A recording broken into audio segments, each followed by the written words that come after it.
Okay, Khan. Shalom. Shabbat Shalom, everybody. Shabbat Shalom. Okay. You know, we made it through another week. The Most High blessed us, you know, to keep breath in our body, keep some wisdom in our mind, our heart. You know, we got another chance to fight against these spirits and another chance to get it right. You know what I'm saying? A lot of people didn't make it this week. You know, a lot of people died on Monday, a lot of people died on Tuesday, so forth and so on, but we still here. You know, so obviously the Most High have a purpose for us all, you know. Today we're going to be going into the law of purification. You know, when a woman have a child, there's a certain law that she must abide by. And this law is not for the men, you know what I'm saying? This is strictly for the women. You know what I'm saying? Now, the man is responsible for getting the house in order and teaching them these laws, statutes, and commandments. But as far as keeping them, it's solely on that woman. You know what I'm saying? If you truly fear the Most High, you're going to keep his commandments to the best of your ability. Bring it out. Right? So I was reading last night in my 1611 KJV, and I was at the front, you know, of the months, the days, and the years, you know, the cycle, right? And I got to the month of February. It was interesting because when I got to the month of February, it has on February 2nd, the purification of Mary, right? So in here, they're saying that she was purified on the 2nd of February, but Christ was born in the spring, right? Yahushua was born in the spring. So how the hell was she purified in February? So I kept flipping through this to see if they counted from Christmas, right? So I get to December, I get to the 25th, and there's Christmas. Right. So in here, according to this is supposed to be Christ's birthday, right? So we know that's off, right? Because it's impossible for him, because if he was born on Christmas, she would be purified in 39 days, and that is February 2nd. That's accurate. But as far as his birth, that's not possible. Right, but the purification is what we're gonna get into. Right, so let's go to the book of Luke, in the New Testament, because you gotta specify sometimes. Luke chapter 2, verse 19, and when everybody got it, say "Con." You know, because the purification is very important when our women have children. You know what I'm saying? They're supposed to be separate. For the time period, they're supposed to be separate. The time of separation, they're supposed to be separate from the congregation until the time of their purification is fulfilled. Then they can come back in the midst of the congregation, right? So let's go to Luke chapter 2 and verse 19. Bring it out, King. Okay, the book of St. Luke, chapter 2, verse 19. And it reads, "But Mary kept all these things and pondered them in her heart. And the shepherds returned, glorifying and praising Yahweh for all the things that they had heard and seen as I had told unto them." Read. "And when 8 days were accomplished of the circumcision of the child, his name was called Yahushua, which was so named of the angel before he was conceived in the womb." Right. So it say when 8 days were accomplished for the circumcision of the child, you know, because that's when we are commanded to be circumcised. If you have a male child, a man child, he got to be circumcised after 8 days. After 8 days, because that's law. Let's go to Genesis 17 and 11 real quick. Genesis chapter 17 and verse 11. Okay.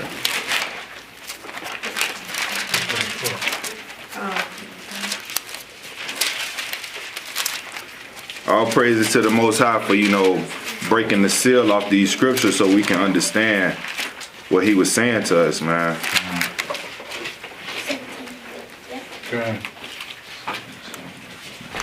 When y'all got the book of Genesis chapter 17 verse 11, say "Con." Come on. Bring it out. Bring it out. Got it. The book of Genesis, chapter 17, verse 11. Bring it out. "And ye shall circumcise the flesh of your foreskin, and it shall..." Select it. Start at verse 10. 10. Genesis chapter 17, verse 10. And it reads, "This is my covenant with you, which you shall keep. between me and you and thy seed after thee. No, for everybody in the whole world. No, after thee. Right. Every man child among you shall be circumcised. Read. And you shall circumcise the flesh of your foreskin, and it shall be a token of the covenant betwixt me and you. Right. So the circumcision is an evident sign of our covenant with the Most High, between the man and the Most High. That's an evident covenant. You know what I'm saying? A physical covenant, right? Read.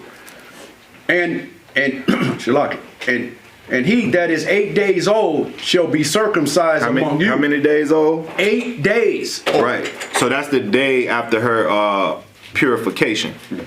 Salaki, that's the day after her time of separation. The next day, the man child got to be circumcised. Read.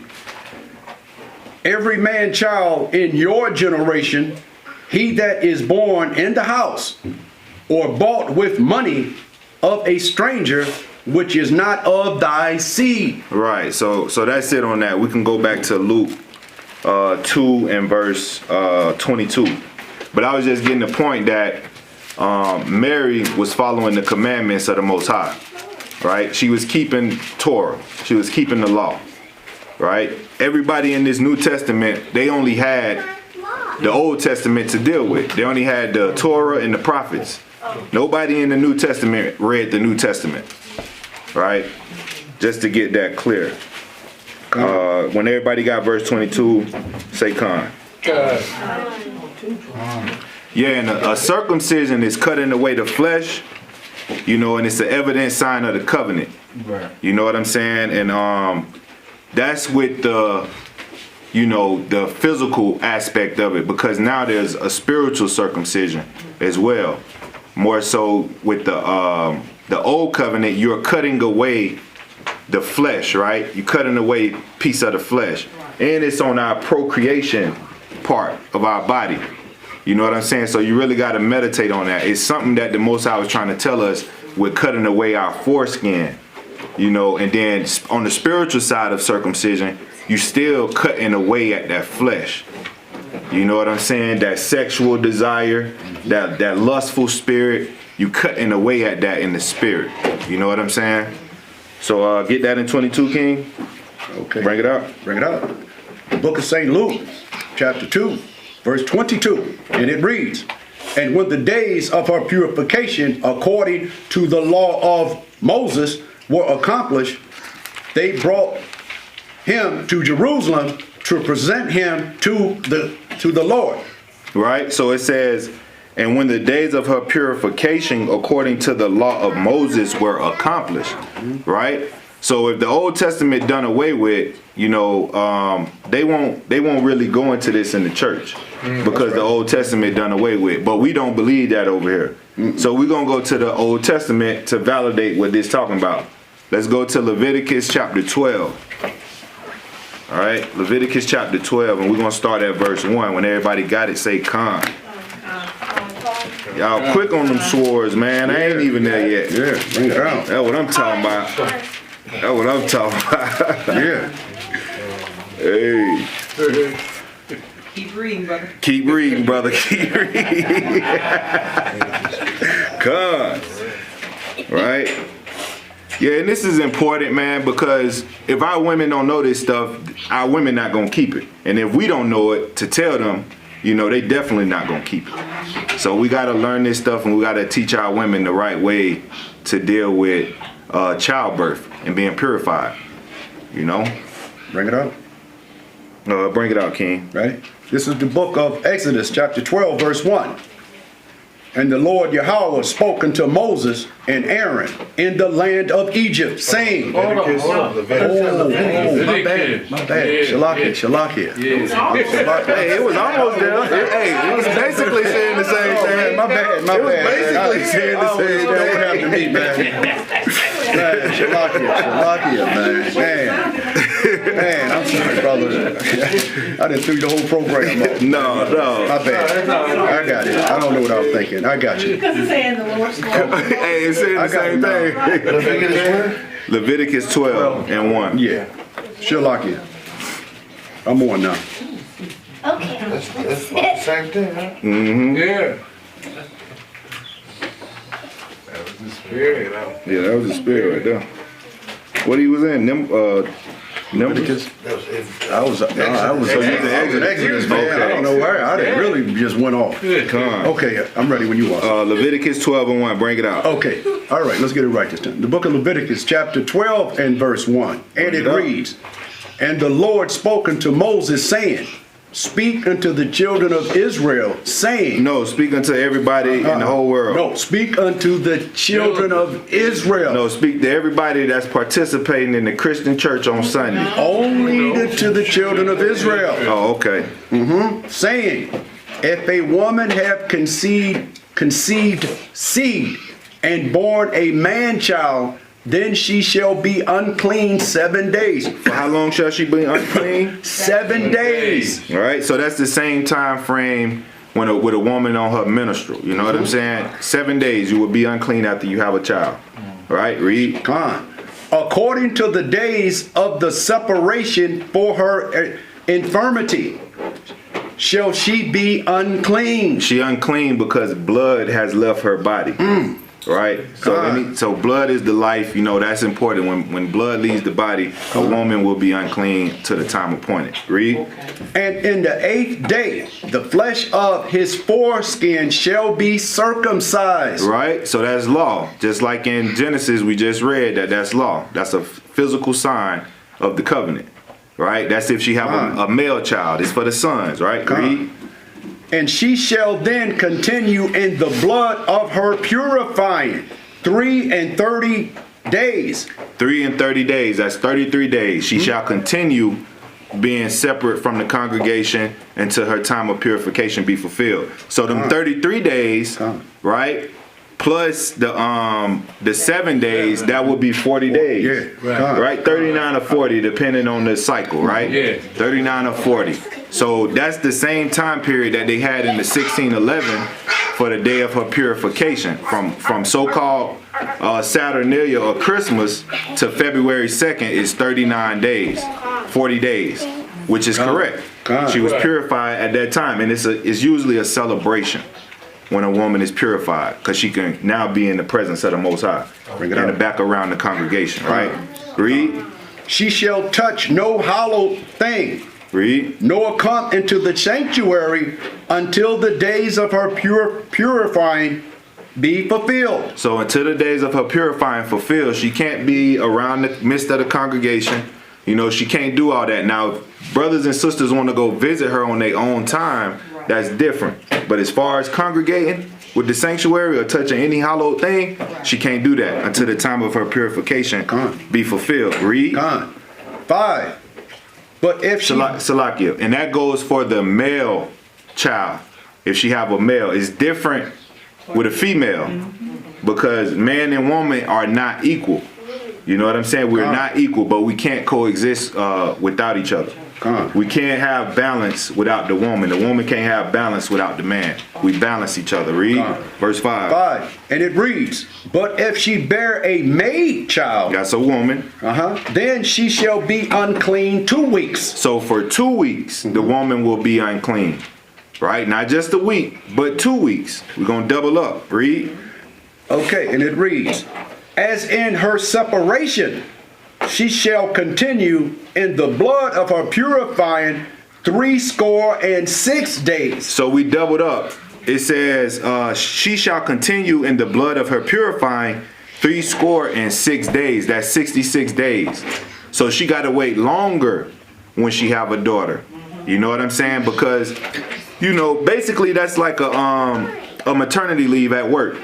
You know what I'm saying? It's just like that, a maternity leave. You can't be around many social events. You can't be going to work. You know what I'm saying? You're supposed to spend that time with the child. You know what I'm saying? A female child needs to be more attended to than a male child, according to the law. Right? And in that time, the woman can really bond with her child. You know what I'm saying? Pray. Ask for forgiveness. You know what I'm saying? For bringing a sinner into the world. You know what I'm saying? Because that's all we doing is bringing sinners into the world. Right? So that's why we have to make peace offerings and, wave offerings when a woman have a child, right? But keep reading though. So it's 66 days for the woman. You know what I'm saying? That's 2 months and a week, basically. Right?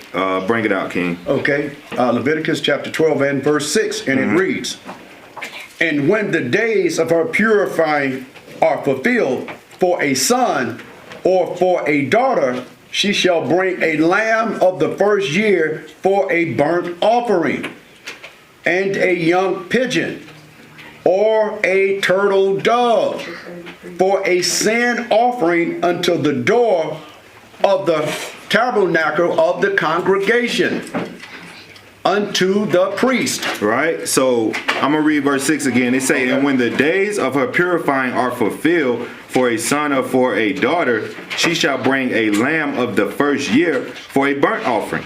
Why is this lady bringing sacrifices after she have a child? Because she brought a sinner into the world. You know what I'm saying? So is it 2 weeks plus the six, Yeah. 2 weeks plus the 66 days? It's 2 weeks plus the 66 So days. 80 days? 80 days in total. Because it'll be 66 plus, 80 days in total. Right? And it says, "And a young pigeon or turtle dove, a sin offering." Why did she got to bring a sin offering? Because she brought a sinner into the world. We were shaping and laden in iniquity, man. Bring it out. Right? So it say, "Unto the door of the tabernacle of the congregation, unto the priest." But all this is after she's purified. That's when she can go into the congregation. That's when she can go into the sanctuary, after she has been purified. Right? So let's go back to Luke 2 and verse 22, because this is what Mary did. Mary kept the laws of the Most High. Right? She did everything in order, in decency and in order when it came to the law. All right, so we're going back to Luke chapter 2 and verse 20. We'll start at verse 22. Okay.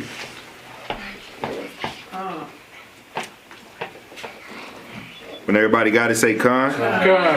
Bring it out, Elder. St. Luke chapter 2, verse 22, and it reads, "And when the days of her purification according to the law of Moses were accomplished." So just like we read in the law of Moses, that's what she was going by, right? Read. "They brought him to Jerusalem to present him to the Lord. As it is written in the law of the Lord, every male that opened the womb shall be called holy to the Lord." Right, as it is written. When you see as it is written, that means it's been written in the Old Testament, right? Or it's been written before. Let's go to Exodus 13 and 2 real quick, just to get that. Because the Christian church ain't going to go to it. I don't know if it take up too much time or if it's an inconvenience or what. Rock a thought, King. Exodus what? Exodus 13 and verse, we can start at verse 1. Exodus 13 and verse 1.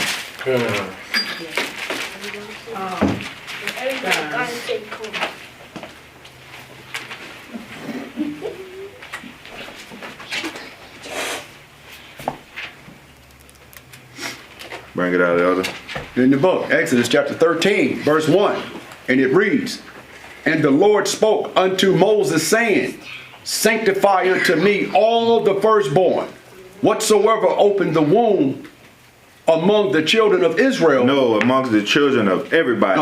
No, amongst the children of Israel. But God loves everybody, though. No, according to the children of Israel. Okay. Both of man and of beast. He says, it is mine. It is whose? It is mine. Right? So every first thing that opened the womb, you know what I'm saying? It says, "Sanctify unto me all the firstborn, whatsoever opened the womb among the children of Israel, both man and of beast, it is mine." Right?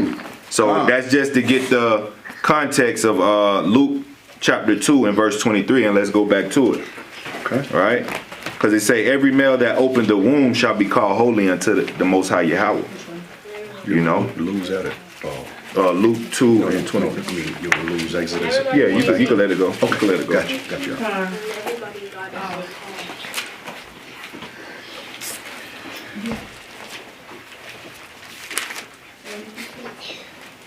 Ready when you are. Bring it out. Which one you want to go hit? 23 again. 23? Okay. The book of St. Luke, chapter 2, verse 23. It reads, as it is written in the law of the Lord, every male that opened the womb shall be called holy to the Lord, and to offer as a sacrifice according to that which is said in the law of the Lord, a pair of turtle doves or 2 young pigeons. And behold, there was a man. Salaki, that's it. That's good on that. And to offer a sacrifice according to that which is said in the law of Yahweh. So she made that sacrifice because she did everything accordingly and decent in order. But Yahweh wasn't no sinner. You know what I'm saying? She didn't know that she didn't have a sinner on her hands. She just knew she was filled with the Holy Spirit, and that's it. You know, and that she should call his name Yahweh. But at the end of the day, that man didn't transgress not one law. Right? He was perfect, for real. You know what I'm saying? And that's just going into the law of purification.